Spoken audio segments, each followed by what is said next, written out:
আগের পর্বে শেহজাদ চৌধুরীর বুদ্ধি আর সাহসের কাছে একে একে মুখোশ খুলতে শুরু করেছে ক্ষমতাবানদের। সাধারণ মানুষকে দিনের পর দিন সরকারি হাসপাতালের উন্নত চিকিৎসার স্বপ্ন দেখানোর স্বাস্থ্যমন্ত্রী যখন নিজের চিকিৎসার জন্য বিপদে পড়েন, তখনই সামনে আসে আসল সত্য।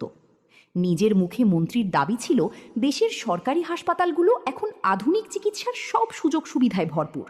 এমনকি তিনি গর্ব করে বলেছিলেন তিনি কিংবা তার পরিবারের কেউ অসুস্থ হলে প্রাইভেট হাসপাতালে নয়, সরকারি হাসপাতালেই চিকিৎসা নেবেন। কিন্তু সেই কথার সত্যতা যাচাই করতেই শেহজাদ তাকে নিয়ে যায় একটি সরকারি হাসপাতালে।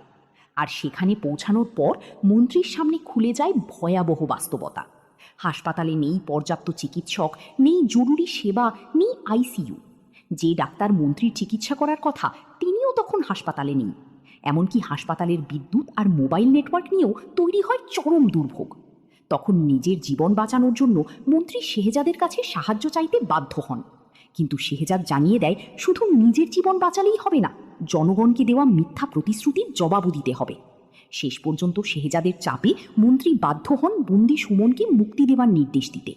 দীর্ঘদিন অন্ধকার ঘরে বন্দি থাকার পর অবশেষে বাবার কাছে ফিরে আসে সুমন। ছেলেকে ফিরে পেয়ে বাবার আনন্দ যেন ভাষায় প্রকাশ করার মতো নয়। আর সুমনের মুখে শেহজাদের প্রশংসা শুনে সবাই বুঝতে পারে শেহজাদ শুধু একজন মানুষ নয়, অসহায় মানুষের কাছে সে যেন আশার আলো। কিন্তু সুমনকে উদ্ধার করার পরও শেহজাদের বিপদ কমেনি, কারণ এবার শেহজাদ চৌধুরীকে ফাঁসানোর জন্য শুরু হয়েছে আরও ভয়ঙ্কর ষড়যন্ত্র। শেহজাদের মতো দেখতে একজনকে দিয়ে তার নামে একটি ভিডিও ধারণ করা হয়েছে। সেখানে তাকে বলতে শোনা যাচ্ছে সে নাকি মন্ত্রীর টাকা চুরি করেছে এবং এবার তার পরবর্তী টার্গেট বাংলাদেশ ব্যাংক। ভিডিওটি এডিট করে গণমাধ্যমে ছড়িয়ে দেওয়ার পরিকল্পনা চলছে। যদি এই ভিডিও জনগণের সামনে চলে যায় তাহলে মুহূর্তের মধ্যেই শেহজাদ হয়ে যেতে পারে দেশের সবচেয়ে বড় অপরাধী। কিন্তু ষড়যন্ত্রকারীরা কি জানি না শেহজাদ চৌধুরীকে হারানো এত সহজ নয়? অন্যদিকে ঋতুর সন্দেহ ক্রমেই বাড়ছে।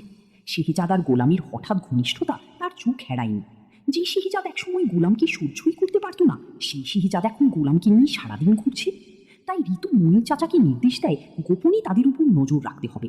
তারা কোথায় যায়, কার সঙ্গে দেখা করে এবং কি পরিকল্পনা করছে সবকিছু তাকে জানাতে হবে। এদিকে ফাতেমাও শেহজাদকে বিয়েতে রাজি করানোর জন্য নিয়েছে এক অদ্ভুত পরিকল্পনা। শেহজাদকে মদ খাইয়ে মাতাল করে তার মুখ থেকে 3বার কবুল বলানোর চেষ্টা করছে ফাতেমা। কিন্তু মাতাল শেহজাদ যখন কাজীর সামনে বসে কবুল বলার বদলে বারবার আই লাভ ইউ বলতে শুরু করে তখন পরিস্থিতি হয়ে যায় পুরোপুরি হাস্যকর। তবে এই হাসির আড়ালেই তৈরি হচ্ছে নতুন বিপদ। কারণ শেহজাদকে ফাঁসানোর সেই ভুয়া ভিডিও যদি গণমাধ্যমে ছড়িয়ে পড়ে তাহলে পুরো পরিস্থিতি মুহূর্তের মধ্যে বদলে যাবে। শেহজাদ কি জানতে পারবে কে তার নামে মিথ্যা ভিডিও তৈরি করেছে? ঋতু কি শেহজাদ আর গোলামের আসল রহস্য উদ্ঘাটন করতে পারবে? ফাতেমার পরিকল্পনা কি সত্যিই সফল হবে, নাকি সবকিছুর মাঝেই শেহজাদের জীবনে আসবে আরও বড় কোনো বিপদ? আর সবচেয়ে বড় প্রশ্ন, সুমনকে উদ্ধার করার পর এবার শেহজাদের পরবর্তী টার্গেট কি? সব রহস্যের উত্তর জানতে চোখ রাখুন নাটকের পরবর্তী পর্বে।